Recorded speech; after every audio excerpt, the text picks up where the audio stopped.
외치겠습니다. 시작. 사랑하고 축복합니다. 사랑하고 축복합니다. 지난주 말씀 기억나나요? 내 마음의 나무에는 어떤 열매가 맺혀 있을까? 우리는 누가 기뻐하시는 열매를 맺어야 한다고 지난주 외쳤죠? 맞아. 하나님이 기뻐하시는 열매를 맺어야 한다고 우리 외쳤어요. 우리 하유리와 효진이 우리 하단 친구들의 매일매일이 각자의 나무가 있지. 마음의 열매가 있는데 그 마음의 열매에 감사, 기쁨, 사랑의 열매를 주렁주렁 열리게 하는 하나님이 기뻐하시는 열매를 맺어가는 하단 친구들 효진이 하유리 되기를 축복합니다. 오늘 말씀을 시작할게요. 이거는 누구의 손일까? 예수님, 하나님의 손. 하나님의 손으로 비유한 이 손을 우리는 하나님을 사랑의 하나님, 자비의 하나님, 은혜로우신 하나님, 우리 이렇게 표현하죠. 참 좋으신 하나님이라고 표현해요. 사랑이 많으신 하나님이라고 표현해요. 그렇게 하나님은 우리를 늘 지켜보시고 보호하시고 돌보시고 도우시는 은혜의 하나님, 사랑의 하나님, 자비의 하나님이세요. 하나님이 그런 하나님이시라고 고백하나요? 아이리? 좋으신 하나님 고백하나요? 마음으로 고백하나요? 우리 효진이 하나님은 사랑의 하나님이시라고 고백하나요? 네. 그 고백이 귀해요. 그런데 하나님은 사랑의 하나님이시지만 우리가 불순종하고 우리가 거짓말하고 막 내가 언제 내가 뭐라 그랬다고 혹시라도 우리가 이런 불순종, 불만족, 불평, 거짓 이런 마음을 먹을 때도 하나님은 무조건 사랑하실까요? 하나님은 죄를 싫어하세요. 죄를 미워하세요. 우리 존재, 효진이, 하유리의 존재를 사랑하시는 것은 변함이 없으셔. 하지만 우리 모습 가운데 불평하고 불만하고 짜증내고 죄의 마음이 우리 안에 있을 때 있어요, 없어요? 있어요. 그럴 때에도 하나님 우리 사랑하시지만 하나님은 분명 그 죄에 대해 대가를 치르시고 그 죄에 대해 우리가 회개하기를 잘못했습니다 하나님이라고 용서를 구하기를 회개하기를 하나님은 바라셔요. 사랑의 하나님이시지만 공의의 하나님, 정의의 하나님, 죄를 미워하시는 하나님이신데 지금 남유다 예레미야 선지자가 머물고 있는 이 남유다에 이스라엘 백성들이 지금 계속해서 예레미야 말씀을 통해서 예레미야가 이들에게 말씀을 전하고 있지. 하나님의 말씀을 전하고 있는데 여러분 이 죄의 모습을 버려야 해요. 하나님께 돌아오셔야 돼요. 라고 계속 말하는 가운데 얘들아 그때에 예레미야 선지자만 있었던 게 아니야. 그런데 오늘 이 이야기를 시작하기 전 오늘의 말씀의 메시지를 전사님이 한번 외쳐볼게요. 하나님의 말씀 함부로 no, 소중히 yes. 이 메시지를 우리 기억하면서 전사님이 하나님의 말씀 함부로 하면 너희가 no, 소중히 하면 yes 외쳐보는 거야. 크게. 하나님의 말씀 함부로 No. 소중히 Yes. 맞아. 하나님의 말씀을 함부로 여기면 안 돼. 소중히 여겨야 해. 함부로 여기면 안 되라는 이 말씀을 우리 예레미야 말씀을 통해 우리가 듣게 될 거야. 전사님이 좀 전에 얘기했듯이 이 시대에 예레미야 선지자만 있었던 건 아니야. 또 곳곳에 선지자들이 많이 있었어. 그 가운데 오늘 성경에 나오는 하나냐라는 하나님 아니고 하나냐라는 선지자가 있는데 이 선지자가 뭐라고 말했냐면 멍에를 하나님이 꺾으실 거예요. 포로로 끌려간 그들이 이제 곧 돌아올 거예요. 이제 모든 게 다 좋아질 거예요. 라고 하나냐 선지자가 그렇게 이야기했어. 하나님이 저에게 말씀하셨어요. 저 하나님을 믿지 않는 바벨론 왕의 멍에를 꺾으시고 그곳에 포로로 끌려간 이들이 돌아올 거예요. 곧 돌아올 거예요. 라고 말하는 이 하나냐의 이야기를, 이 말씀을 들으면서 백성들이 와, 이제 하나님이 바벨론 왕의 멍에를 꺾으시고 곧 포로로 끌려간 이들이 돌아온대. 와, 이거 맞는 말일까요? 아니에요. 이 말씀은 틀린 말씀이었어. 그 하나냐의 이야기를 들은 하나냐가 또 이렇게 말했어. 2년 안에 바벨론으로 넘어간 그 성전의 기구들을 하나님이 돌려보내주시고 끌려간 우리들의 왕과 우리들의 백성이 다시 돌아올 거예요. 와! 백성들이 하나냐 선지자의 이야기를 들으면서 와, 진짜 예언자가 나왔다. 야, 우리 그동안 예레미야가 계속 우리한테 막 힘든 얘기만 했잖아. 와, 참 선지자가 나왔어. 백성들이 하나냐를 하나님의 진짜 선지자로 생각하고 있는 그때 그곳에 누가 나타났을까? 예레미야 선지자가 나타났어. 예레미야 선지자가 나무 멍에를 메고 이 군중들이 있는 곳에 왔어. 이 멍에는 이제 하나님의 심판, 하나님의 죄를 싫어하시고 죄를 미워하시는 하나님의 심판을 상징하는 그런 나무 멍에를 예레미야가 목에 걸고 왔는데 그 예레미야의 나무 멍에를 하나냐가 뺏어가지고 깨부셨어. 나무 멍에를 두 덩방이를 뿌지직하고 부러뜨리면서 예레미야에게 아니, 당신이 말한 대로가 아니라 내가 하나님의 말씀을 진짜 받았어. 포로로 끌려간 이들이 돌아오고 성전의 물건들이 돌아올 것이고 하나님이 이 가운데 바벨론 왕의 멍에를 꺾으실 거야 라는 그 이야기를 예레미야에게 하니까 예레미야가 아니라고.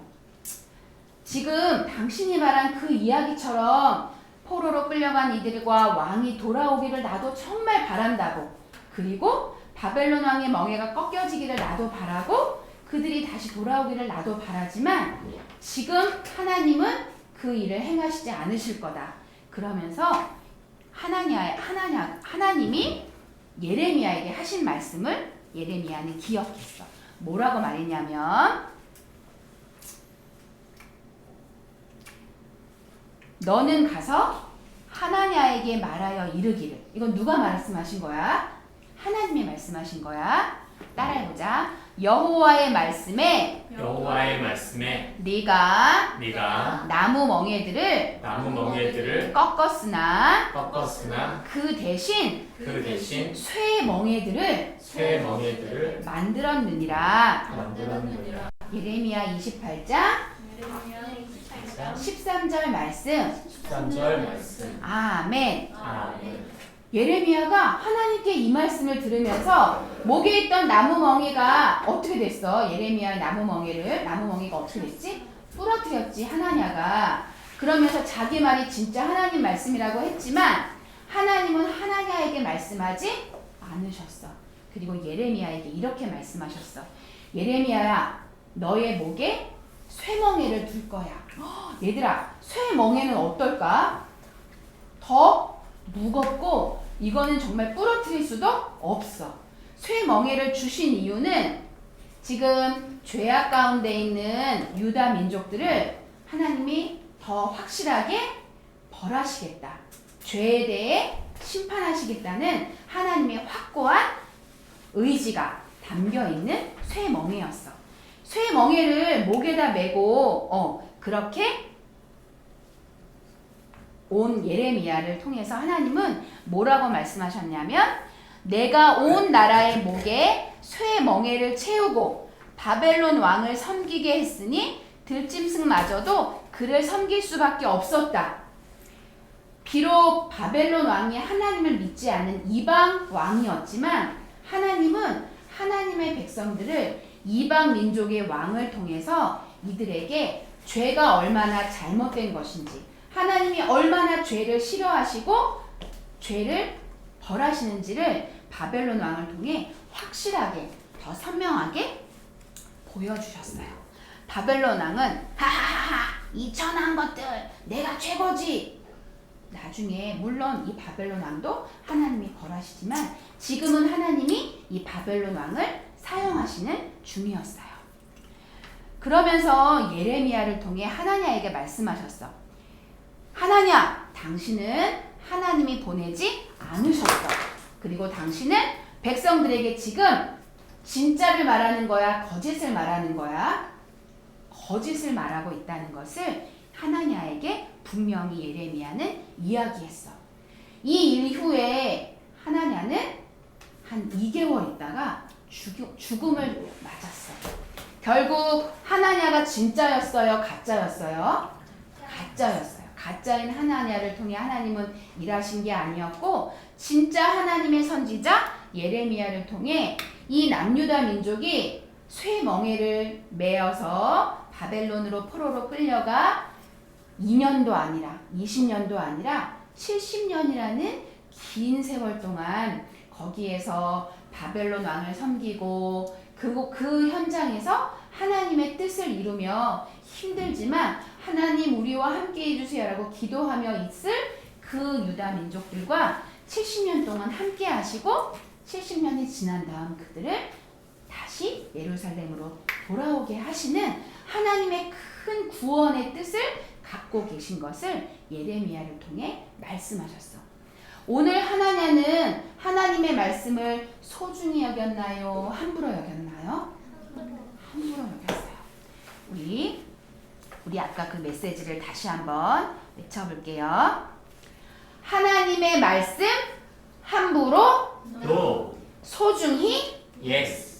하나님의 말씀은 함부로 no, 소중히 yes라는 이 메시지를 기억하면서 이제 우리가 이제 방학에 다 들어섰어요. 그쵸? 목요일에 방학하고 금요일에 방학하고 이번 주에 다 방학을 했는데 방학을 하는 긴 시간 동안 부모님과 또 할아버지 할머니와 삼촌과 있는 그 시간들이 사실 즐겁기도 하지만 힘들고 어렵기도 해요.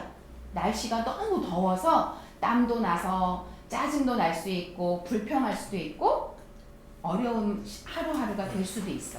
하지만 우리가 잊지 말아야 할 매일 하루를 시작하는 아침 무엇을? 큐티 말씀을 우리가 하루를 시작하며 하나님 감사합니다. 오늘 하루를 시작하는 이 말씀을 제가 소중히 여기고 이 말씀 앞에 하나님의 뜻을 듣게 해주세요라고 기도하며 하루를 시작하는 우리 하담, 효진이와 하율이가 되기를 그렇게 기도하고 축복합니다. 우리가 하나님의 말씀 다시 한번 메시지 외쳐볼게요. 하나님의 말씀 함부로 No. 소중히 Yes. 그렇게 여기며 사는 한 주가 되기를 바라고 신나는 여름방학과 함께 예수님과 매일매일 말씀에 동행을 하며 살아가기를 축복하고 우리 친구들이 부모님께 또 할아버지 할머니께 삼촌의 말씀에 우리가 함께 있는 동안 또 학원도 다녀오고 센터도 다녀오고 친구들하고 놀기도 하고 그 시간 속에 늘 함께 예수님과 동행하며 오늘 아침에 본 하나님의 말씀을 하루하루 순간순간 기억하며 하나님의 말씀을 소중히 여기고 함부로 여기지 않는 하나님의 아들, 딸 되기를 축복합니다. 우리 함께 기도로 하나님께 우리 마음을 아뢰게요. 전사님이 까만 글씨까지 읽을게요. 하나님 아버지 감사합니다. 하나님을 은혜로우신 분으로만 생각하고 하나님의 말씀을 두려워하지 않았던 하나냐처럼 되지 않게 해주세요. 하나님을 두려워하고 하나님 말씀 앞에 자신을 바르게 세우려 했던 예레미야처럼 살도록 도와주세요. 같이 여름 방학 동안 더욱 하나님 말씀을 소중히 여기고 의지하는 우리가 되도록 함께해 주세요. 예수님의 이름으로 기도합니다. 아멘. 우리 광고 하나. 우리 드디어 다음 주 토요일 여름 성경학교가 시작합니다. 이번 여름 성경학교 주제는 나는 하나님을 예배해요입니다. 은혜 세대로 여름 성경학교에 사랑하는 하담 친구들을 초대합니다.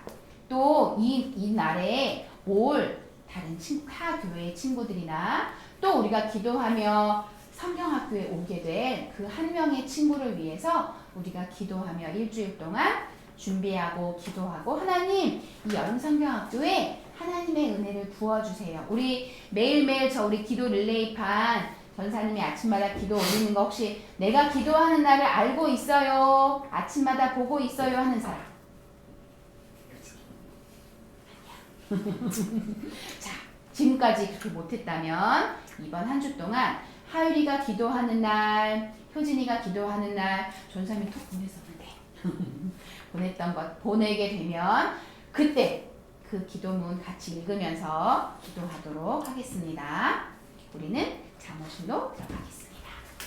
예수님은 나의 왕, 예수님은 나의 왕, 살아계신 하나님 아들 내 마음에 모셔요.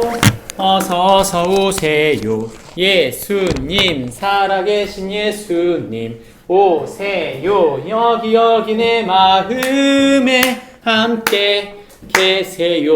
나의 왕. 예, 박수는 나만 치네요. 예. 자,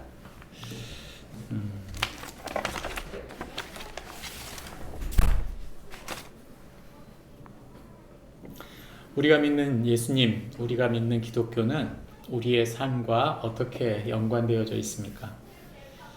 내가 믿는 것과 내가 사는 것에 별 온도 차이를 못 느끼겠다.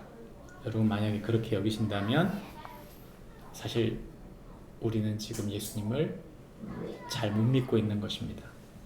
왜 그런가? 기독교는 사실 우리의 현실과 직접적으로 연관되어져 있기 때문입니다. 직접 연관되어져 있다고 제가 분명히 말씀드렸는데도 나한테는 그렇게 느껴지지 않는다. 그 이유는 내가 그만큼 기독교를 모르고 있다. 또는 알고 있기는 한데 나의 삶에 직접적으로 깊이 고민해보지 않은 것이죠. 삶과 신앙이 하나 되지 못한 채 그저 나의 삶은 나의 삶대로 내 신앙은 내 신앙대로 따로 살고 있다면 우리는 다시 한번 우리의 신앙을 생각해 보아야 합니다. 2022년도 12월 달에 설문조사를 했습니다. 이 설문조사에서 사람들에게 물었어요. 당신이 신앙생활을 하는 목적, 그 이유는 무엇입니까? 라고 물었을 때 가장 대표적으로 많이 나온 설문의 결과는 기독교는 나에게 마음의 평안을 줍니다. 그리고 또 하나, 기독교는 나에게 구원의 확신을 줍니다. 이 두 가지가 가장 큰 예수님을 믿는 이유라고 말한 것이죠. 어떻게 보면 한국 기독교가 그렇게 가르친 거예요. 그죠? 구원을 가르치고 그리고 평안하기를, 행복하기를 구했기 때문에 여러분 우리가 그렇게 기독교를 생각할 수 있죠.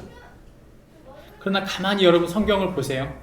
성경은 뜬구름 잡는 식의 천국 얘기만 하고 있는 게 아닙니다. 성경은 우리에게 너희가 행복해라, 너희가 평안해라, 이렇게 하면 행복할 거야, 그런 얘기를 하고 있는 것도 아니에요. 오히려 성경은 너무 신랄하게 우리의 현실 얘기를 하고 있는 것이죠.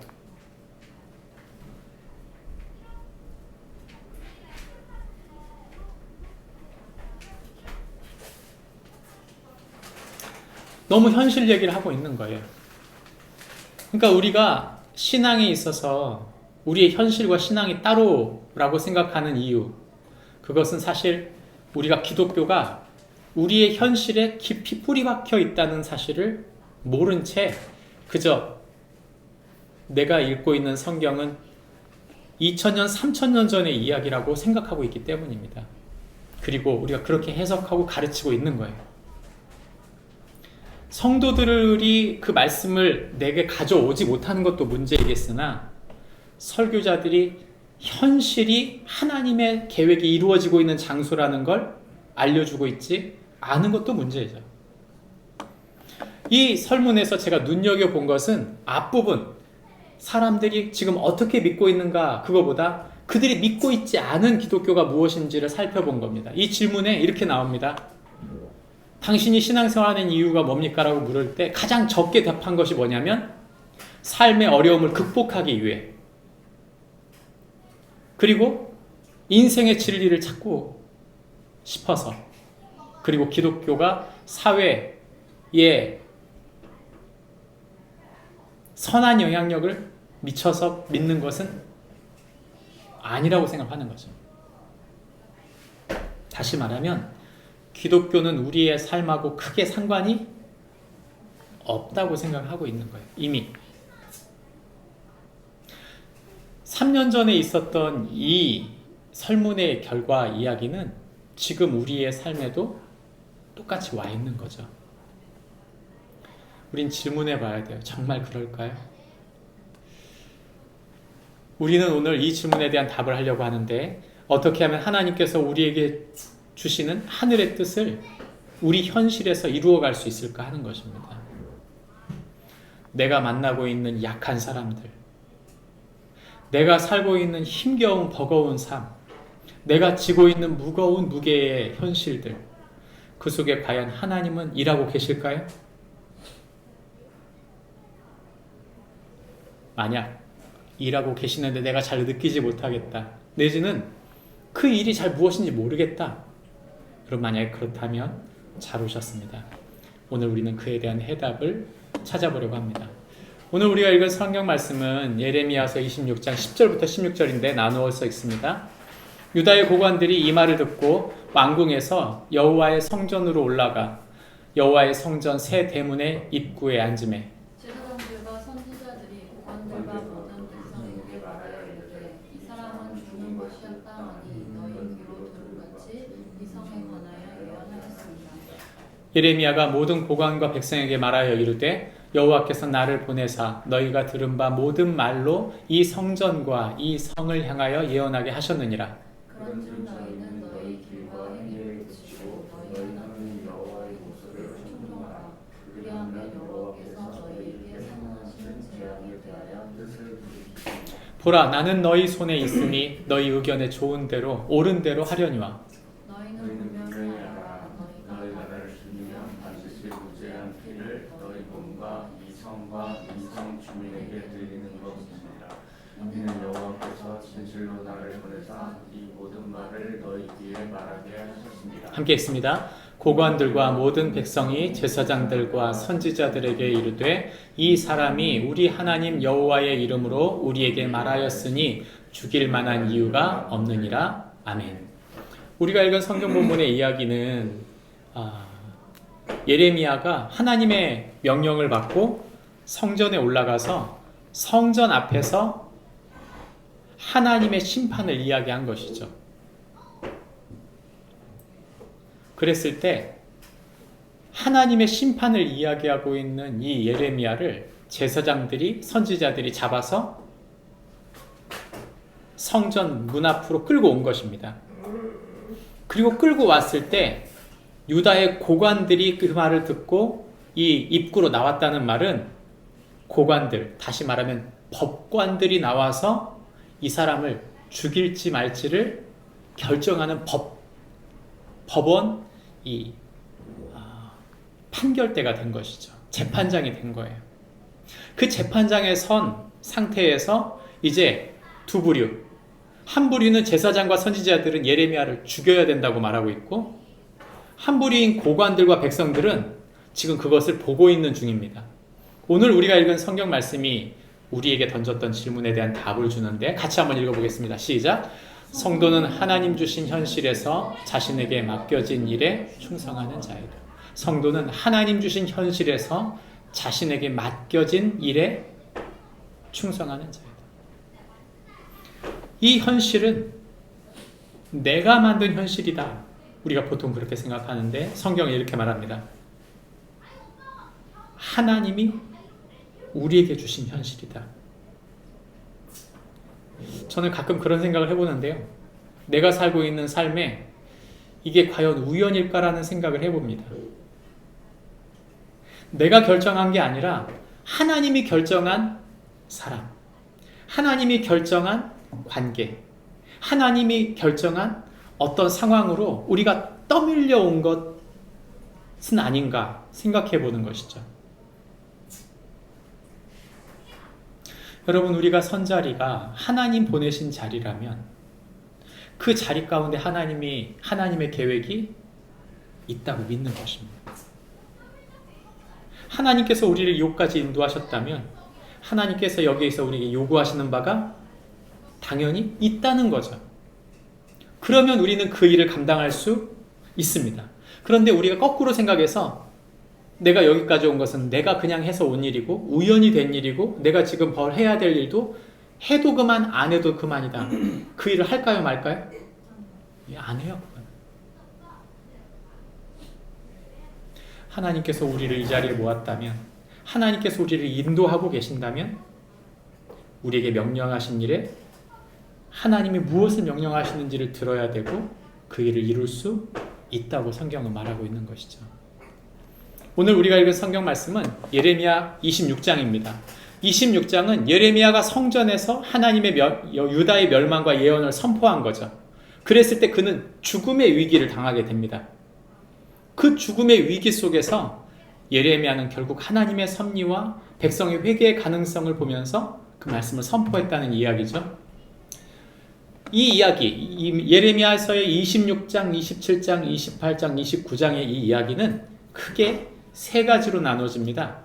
이 이야기의 세 가지 이야기를 제가 나누고 26장, 27장, 29장의 이야기를 제가 하고 28장 중간에 빠진 이야기는 아까 전도사님이 아이들에게 메시지로 했어요. 다시 말하면 갈등, 트러블이 그들 가운데 있었다. 갈등하고 있었다. 한쪽은 야, 우리가 하나님의 평안을 얻었으니 충분한 거야 라고 말하는 사람들이고, 한부류, 즉 예레미야는 뭐라고 말합니까? 평안하지 않다. 곧 하나님의 심판이 올 것이다. 그 하나님의 심판이 오면 우리가 생각하고 있는 그 현실이 다 뒤집어져 버린다. 그래서 그것을 준비해야 한다고 말하는 것이죠. 오늘 성경은 우리에게 크게 세 가지, 이런 갈등 상황, 우리가 만나고 있는 현실과 믿음의 괴리 속에서 우리가 붙들어야 될 것이 뭐냐, 이렇게 말해줍니다. 첫 번째는 멋진 성전보다 바른 말씀을 들어라. 두 번째는 욕망에 물든 거짓 말씀을 경계하라. 다시 말하면 하나님 말씀을 바로 들어라. 세 번째는 인도하신 현실을 부정하지 말고 받아들이라고 말하는 것입니다. 우린 다른 사람 탓을 엄청나게 해요. 우린 눈에 보이는 그 무엇인가를 엄청나게 의지합니다. 우리는 귀에 솔깃한 것을 엄청나게 의지해요. 그래서 내 눈에 보기 좋고 내 귀에 좋고 내가 좀 더 편할 수 있는 환경이라면 그것이 최고라고 생각하는 거죠. 성경은 우리에게 그렇게 말하지 않는다는 것입니다. 첫 번째, 멋진 성전보다 바른 말씀을 들으라고 예레미야가 말합니다. 아까 제가 말했던 26장의 그 상황 속에서 예레미야가 선포할 때 뭐라고 말합니까? 나의 길과 행위를 고치고 너희 하나님 여호와의 목소리를 청종하라. 그리고 그렇게 한다면 여호와께서 너희에게 선언하신 재앙을 뜻하여 재앙에 대하여 뜻을 돌이키실 것이다. 예레미야가 이 얘기를 할 때 목숨을 걸고 얘기했다는 걸 기억해야 돼요. 그래서 예레미야가 하는 말이 뭐냐면 15절에 너희가 나를 죽이면 반드시 무죄한 피를 너희 몸과 이 성과 이 성 주민에게 돌릴 것이니라. 예레미야는 목숨 걸고 이 이야기를 한 거예요. 저와 여러분이 하나님 말씀이 잘 느껴지지 않는 이유는 그 말씀에 내 모든 것이 걸려있다고 생각하지 않기 때문이에요. 만약 그 큐티 말씀에 내 인생에 모든 것이 걸려있다고 생각한다면 큐티를 안 할 수 없어요, 사실은. 우리의 습관 속에는 하나님을 더 알려고 하는 노력보다는 그저 내가 열심히 해서 내가 무엇인가를 이루어야 한다고 하는 강박에 더 깊이 빠져 있는 거죠. 제사장들과 백성들이 서로 나눠져 있었습니다. 이 백성들과 제사장이 서로 나눠 있는 동안 제사장들은 예레미야를 죽이자고 했고요. 백성들은 16절 말씀을 보면 고관들과 모든 백성이 제사장들과 선지자들에게 이르되 이 사람이 우리 하나님 여호와의 이름으로 우리에게 말하였으니 죽일 만한 이유가 뭐 하느니라? 아니, 죽이지 않아도 돼. 여러분, 나쁜 말 한 거 아닙니까? 예레미야가 지금 하나님의 심판이 올 겁니다. 이거 굉장히 기분 나쁜 말이잖아요. 그런데 예레미야가 선포한 이 말이 제사장들은 너무 듣기 거북한 거예요. 그래서 죽여야 한다, 이 사람을. 예레미야가 죽임을 당하게 되는 이런 이유가 바로 성전을 맡고 있기 때문이다 믿은 것이죠. 본인들이 섬기고 있는 성전, 본인들이 섬기고 있는 그 제단, 본인들이 함께 드렸던 그 제물, 본인들이 함께하고 있는 그 제사장, 그것이 더 중요하다고 생각했던 제사장들과 달리 고관들과 백성들이 듣기에는 예레미야의 말이 틀렸다 맞았다? 맞다고 생각한 거예요. 왜냐? 예레미야만 그 말을 한 게 아니거든요. 하나님은 우리가 죄를 범했을 때 하나님은 죄에 대하여 지적을 하셨어요? 안 하셨어요? 항상 하셨어요. 그건 항상 하신 말이에요. 근데 왜 그 말을 사람들은 기꺼이 듣고 제사장은 불편하게 생각했느냐? 제사장은 그렇게 생각하지 않았던 겁니다. 여러분 26장 이 말씀을 살펴보면 희한한 거죠. 예레미야는 말씀을 바르게 선포했는데 제사장은 죽이자고 하고 백성들은 죽이지 말라고 말했어요. 그래서 예레미야가 죽지 않게 됩니다. 여러분 예레미야가 선포한 말씀이 그들에게 불편하게 들렸는데도 그들이 그 말씀을 수용한 이유가 뭐예요? 그것은 하나님의 속성을 그들이 알고 있었기 때문이에요. 그러면 하나님의 속성을 제사장들은 몰랐나요? 저는 이렇게 말씀드리고 싶어요. 알았지만 몰랐어요. 왜냐? 본인들이 드리고 있는 그 성전에서 그 제단을 드리고 그 제물을 드리는 동안 그것이 너무 중요하게 보이는 거예요. 그러니까 그것은 너무 중요하고 그것을 막는 것 자체가 심판받을 이유라고 생각한 거죠. 뭐가 중요합니까? 멋진 성전입니까? 바른 말씀입니까? 오히려 백성들이 알고 있는 거예요. 죄를 지적할 때 그 지적을 그래 하나님 그런 분이시지 우리 죄를 아시는 분이셔. 그 말을 한 사람들은 제사장이 아니라 백성들이었다는 사실이 너무 이 장에서 아이러니해요.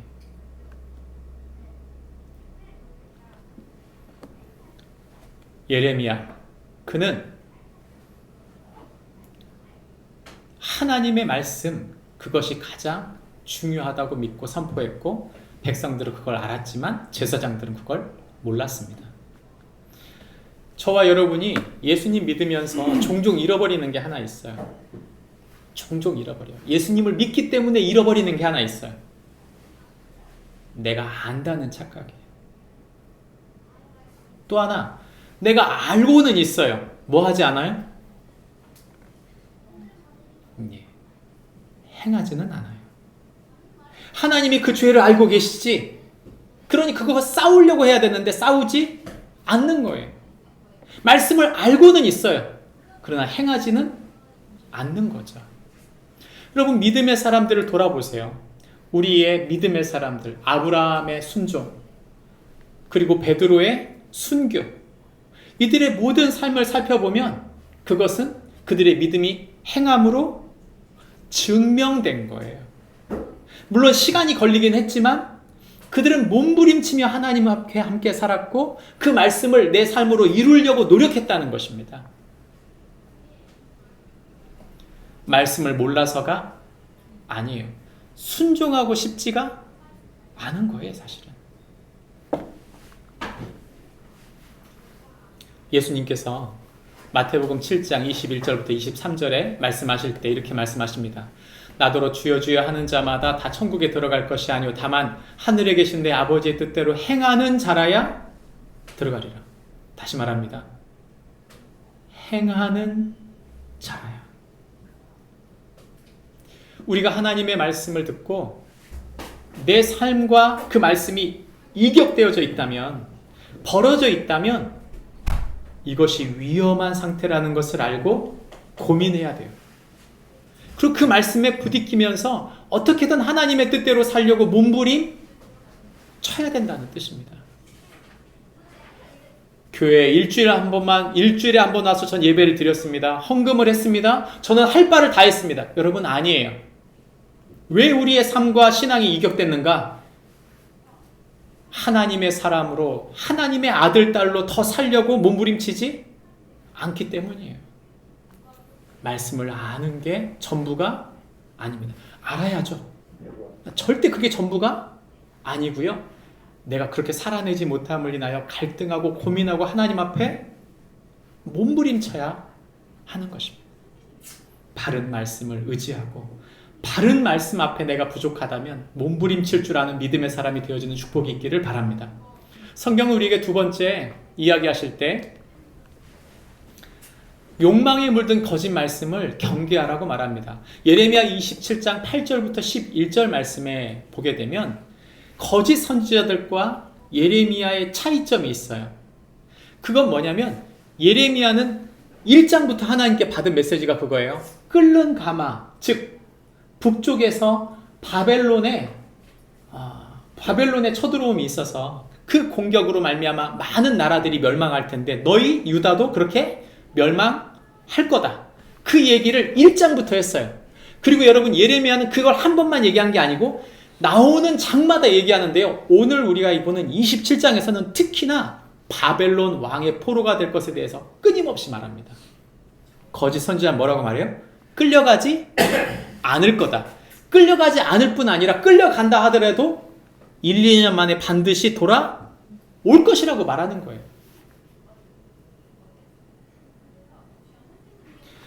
이 말씀이 우리가 굉장히 중요한 이유가 뭔가 하면 우리의 귀에 뭐가 좋아요? 우리의 귀에 듣기에는 편한 게 좋아요. 그잖아요. 하나님 우리를 건져주셔서 혹시나 우리가 끌려간다 하더라도 빨리 돌아오게 해주세요. 우리 기도가 그거잖아요. 그죠? 우리는 고생하고 싶지 않아요. 그렇게 기도하는 거예요. 근데 하나님이 이렇게 말씀하시는 거죠. 아니, 너네는 가서 몇 년 있을 거야? 70년 있을 거야. 듣기 좋아요? 싫어요? 싫죠. 우리 일제 37년 보냈는데 36년 보냈는데 그것도 엄청난 수탈을 당했잖아요. 그죠? 이를 갈 만큼. 근데 그게 2배인 70년을 버틴 거예요. 얼마나 고통스러웠겠어요. 얼마나 힘들고 고통스러웠겠습니까? 순환의 역사죠. 근데 주님 말씀하십니다. 너희의 죄가 불러왔다는 것입니다. 그리고 철저히 그 70년 동안 하나님은 그들을 심판하신 것이죠. 문제는 이거예요. 받아들일 것이냐 말 것이냐. 이걸 마음에 결정해야 되는데 이스라엘 백성은 받고 싶지 않은 거예요. 그러니까 귀에 무슨 얘기만 들어요? 좋은 얘기, 편한 얘기, 은혜 받는 얘기, 용서받는 얘기, 우리가 잘 될 거라는 얘기를 계속 귀를 기울이고 있는 거예요. 그렇지 않습니다. 거짓 선지자와 예레미야의 가장 큰 차이는 바로 그것이었어요. 거짓 선지자들은 바벨론 왕을 섬기게 되지 않을 것이라고 말했지만 예레미야는 거꾸로 너희가 바벨론 왕의 멍에를 매게 될 것이고 오히려 너희는 그 일상 속에서 하나님을 찾는 것이 하나님의 뜻이다라고 말씀한 거예요. 이게 예레미야와 거짓 선지자의 엄청난 차이죠. 여러분, 우린 어떤 기도가 좋아요? 날 위해 기도해 주는 사람이 좋아요. 그러지 않나요? 내가 편한 길 가게 해달라고 기도하는 사람이 편하지. 당신이 고난을 겪을 겁니다. 중요한 건 당신이 그 고난을 겪음 속에서 하나님의 사람으로 영으로 가야 됩니다라고 말한다는, 여러분, 이 뭐가 좋아요? 어떤 기도가 좋아요? 우린 첫 번째 기도가 좋은 거예요. 그게 우리 욕망에 물든 기독교를 믿고 있는 거죠. 여러분, 이 시대의 설교를 가만히 들어보세요. 여러분의 고통스러운 현실 속에서 그리스도의 십자가를 찾고 그분의 계획을 붙들고 그분의 사람으로 자라가야 합니다. 여러분, 그렇게 설교하는 게 얼마나 됩니까? 그 불편한 설교를 듣고 싶지 않으니까 여러분 잘 되시기 바랍니다. 이 길이 잘 될 겁니다. 이렇게 저렇게 하십시오. 그렇게 되면 당신이 하나님 성공하게 만들어줄 겁니다. 그 얘기 듣는 거 아닙니까?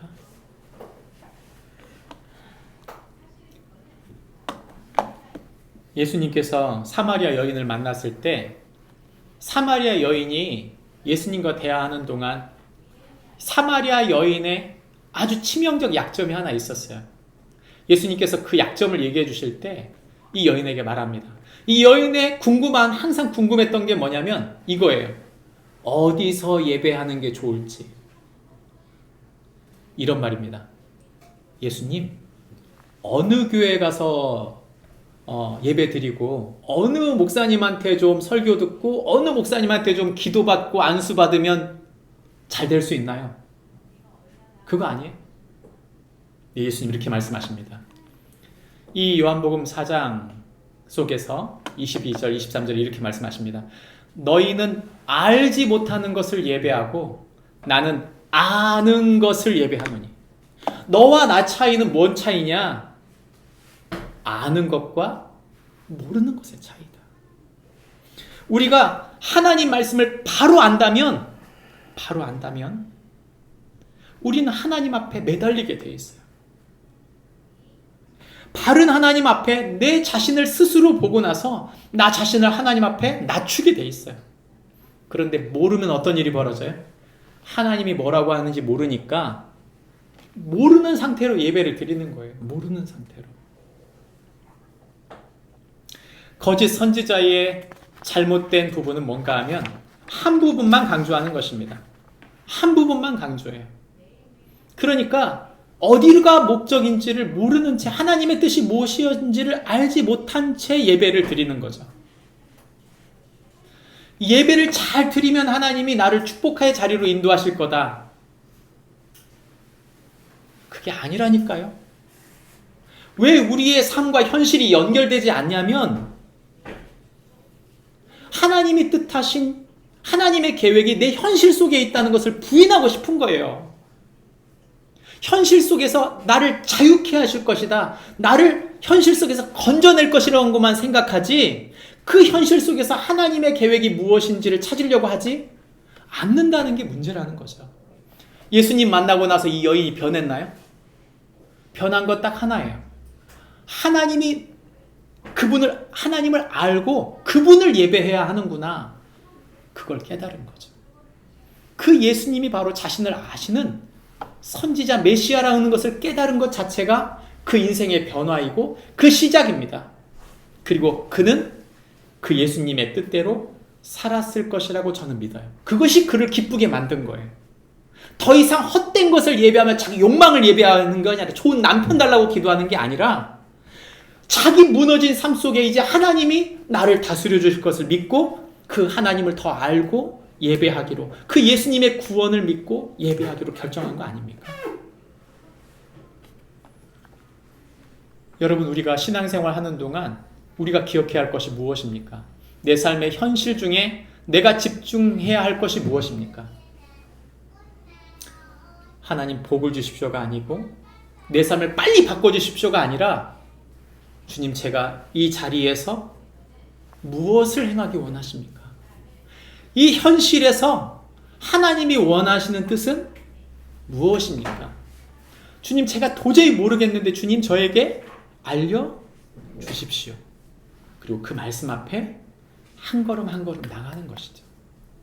그리고 내 삶에 꼬여진 문제, 꼬여진 관계, 꼬여진 일들을 하나님께 아뢰고 하나님의 뜻대로 풀어가는 것이 무엇인지를 하나하나 되짚어보는 것입니다. 그리고 대가를 치르는 거예요. 대가를 치르는 거예요. 대가를 치르지 않는다면, 현실에서 대가를 치르지 않는다면, 우리가 아까 행함이란 말했잖아요. 행하지 않는다면 아무 일도 벌어지지 않는 것입니다.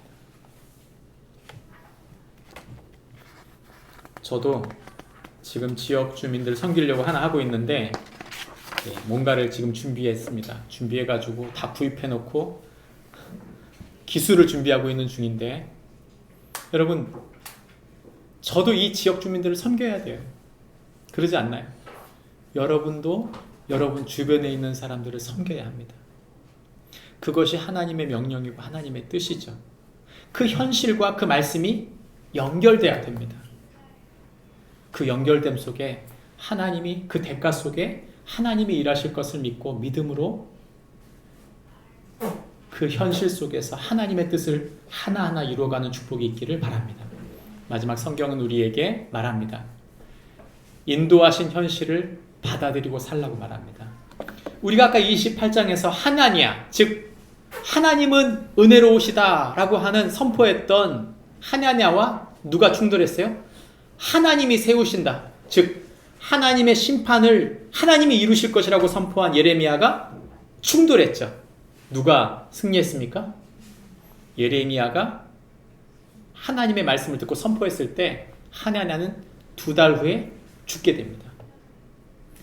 즉 하나님의 심판의 메시지는 여전히 살아 있는 것이죠. 그리고 하나님은 그 일들을 이루기로 작정하신 것입니다. 28장을 지나서 마지막 29장에 들어오면 어떤 일이 벌어져요? 이제는 바벨론 포로로 끌려간 사람들에게 예레미야가 편지한 내용입니다. 편지한 내용이 바로 29장 내용인데, 29장 내용이 뭐냐면 29장 5절부터 8절까지가 이렇게 말합니다. 너는 집을 짓고 거기서, 바벨론의 집을 짓고 거기서 살며 바벨론의 텃밭을 만들고 그 열매를 먹으라. 거기서 아내를 맞이하고 자녀를 낳고 네 아들이 아내를 맞고 네 딸이 남편을 맞고 그들로 자녀를 낳게 해서 너희는 거기에서 번성하고 줄어들지 아니하게 하라. 너희의 그 참혹한 현실 속에서 하나님의 계획하신 그 하나님의 계획이 온전히 이루어질 수 있도록 너희의 일상을 거기서 하나님의 통치 속에 살아라. 아니, 내가 지금 우리나라를 되찾는 일이 먼저 아닙니까? 주님 말씀하십니다. 아니, 너 지금 나라 걱정할 때가 아니라 뭐 해야 된다? 너의 일상을 세워야 된다. 그것이 하나님의 나라라고 말하고 있는 것입니다. 두 번째, 그리고 그들을 위하여 기도하라. 그 바벨론 왕을 위해서 기도하는 것이 너희의 해야 될 일이라고 7절에서 말하는 것이죠. 하나님께서 말씀하시는 이 내용 속에서 타신 그 길을 이루어 가신 것입니다. 카드를, 도윤아, 카드 여기 있어요. 아니요, 저쪽 가방에 있어.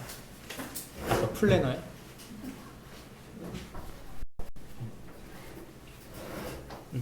거기서 교회 카드 꺼내주세요.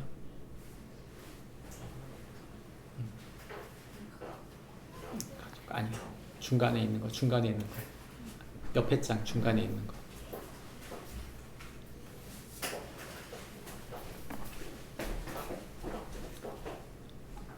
이 말씀 속에서 우리에게 주고 있는 메시지는 무엇인가 하면, 하나님은 하나님의 계획을 우리의 현실 속에 이룰 것이라고 말하는 것이죠.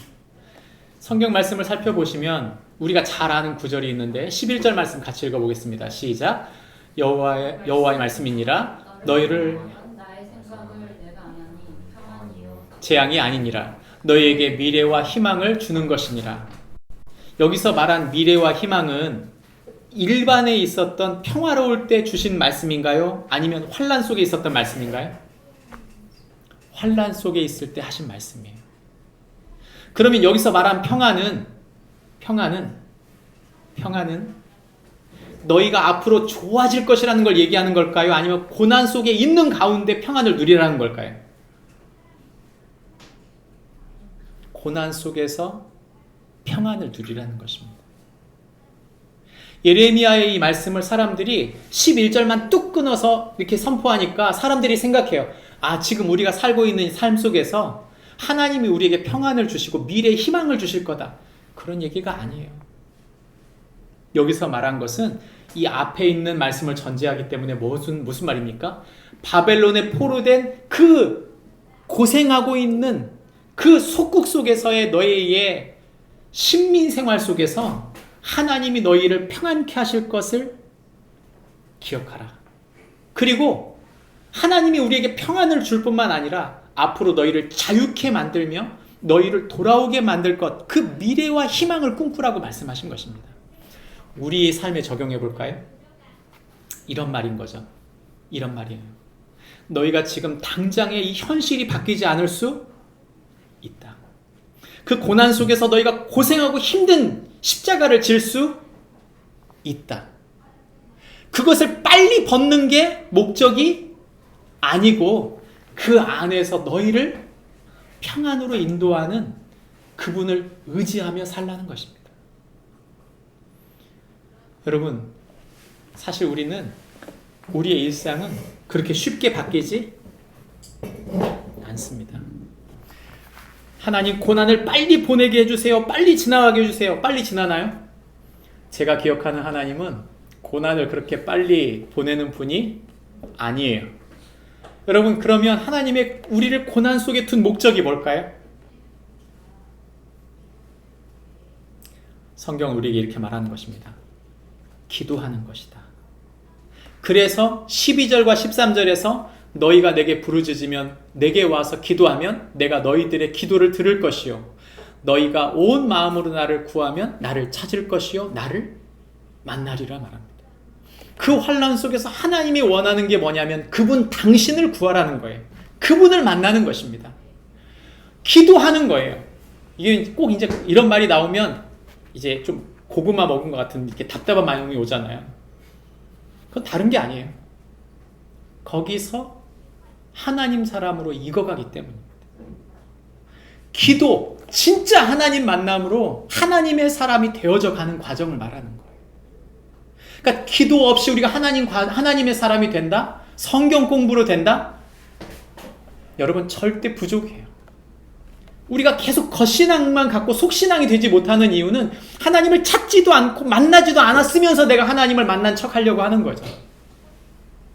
하나님을 만나지도 않았는데 봉사만 하면 우리 하나님 사람이 될 수 없어요. 그 얘기하는 것입니다.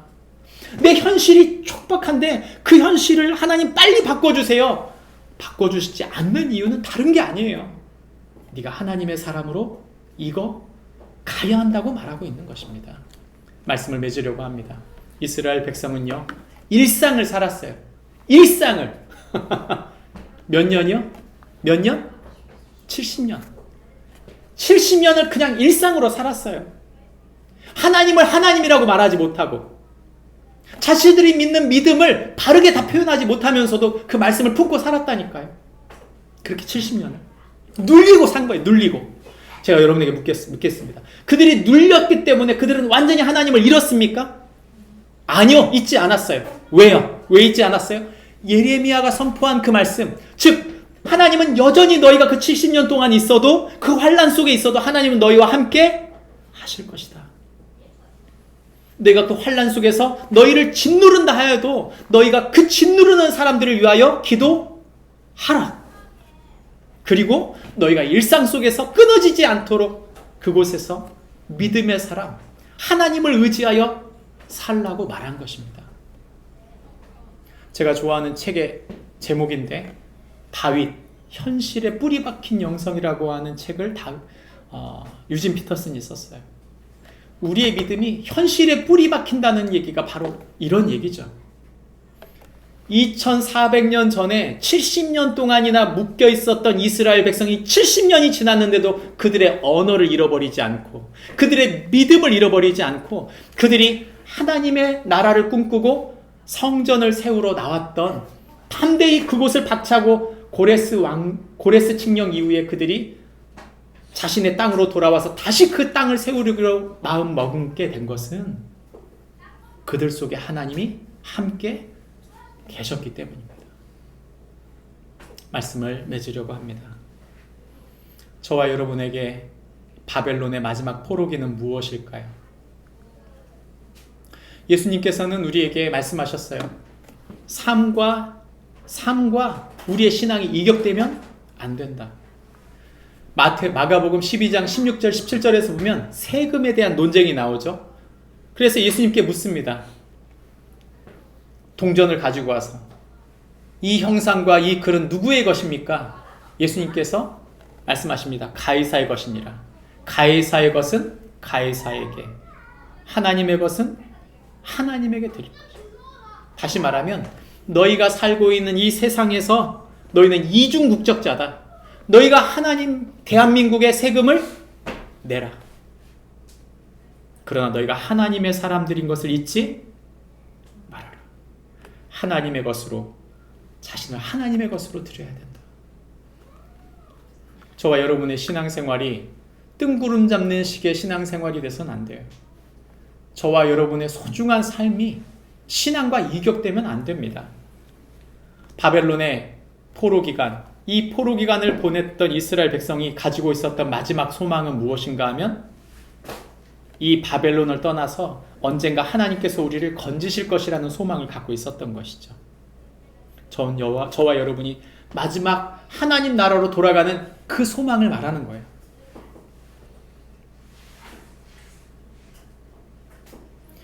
전 이런 생각을 해봅니다.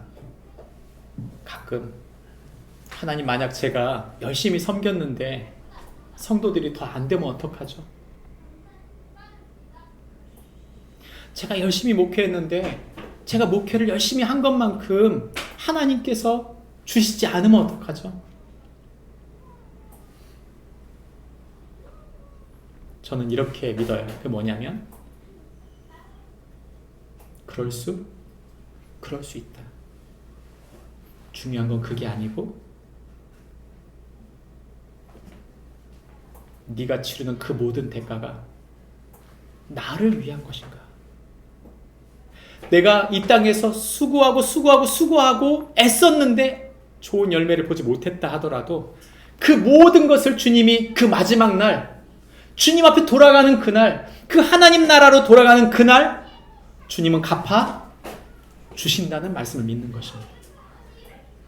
저와 여러분이 이 땅에서 지금 눈앞에 보이지 않는다고 낙심하지 않을 이유가 바로 여기 있는 것이죠. 우리의 현실을 우리가 다 바꾼다고 생각하지 마십시오. 최선을 다한다 할지라도 바뀌지 않을 수도 있습니다. 그것을 받아들여야 돼요. 그것을 받아들일 줄 알아야 합니다. 주께서 저와 여러분의 삶 속에 우리가 당하는 그 모든 고난이 하나님께서 주신 고난이라면 반드시 그분이 갚아주실 것을 믿고 마지막 그날에 갚아주실 것을 믿고 믿음으로 살지언정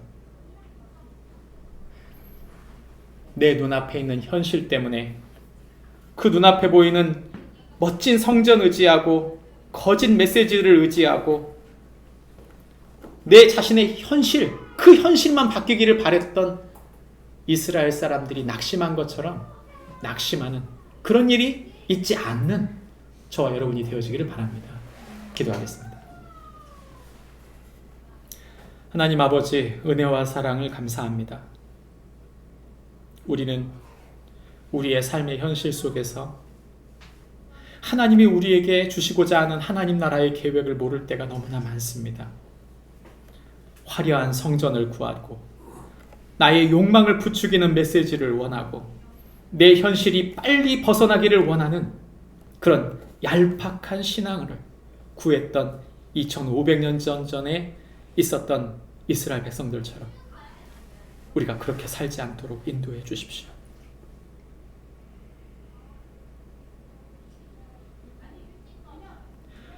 버티는 것이 힘들 만큼 그 말씀을 따르는 것이 힘겹고,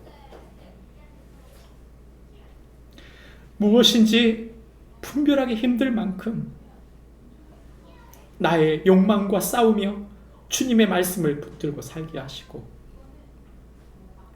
눌려져 있는 현실 속에서 그 현실이 전부가 아니라 주님이 우리를 인도하셔서 당신의 계획, 우리 안에 성령의 열매를 맺으며 주님 나라 갓을 그 마지막 날에 모든 것을 갚아주실 것을 믿고 내 눈앞에 보이지 않는다 하여 조급한 마음으로 살지 않기를, 오히려 주님의 나라 그 마지막 날에 주님께서 갚아주실 것을 소망하며 오늘 씨 뿌릴 줄 아는 주님의 사람이 되기 원하오니 우리를 붙드시고 인도해 주옵소서.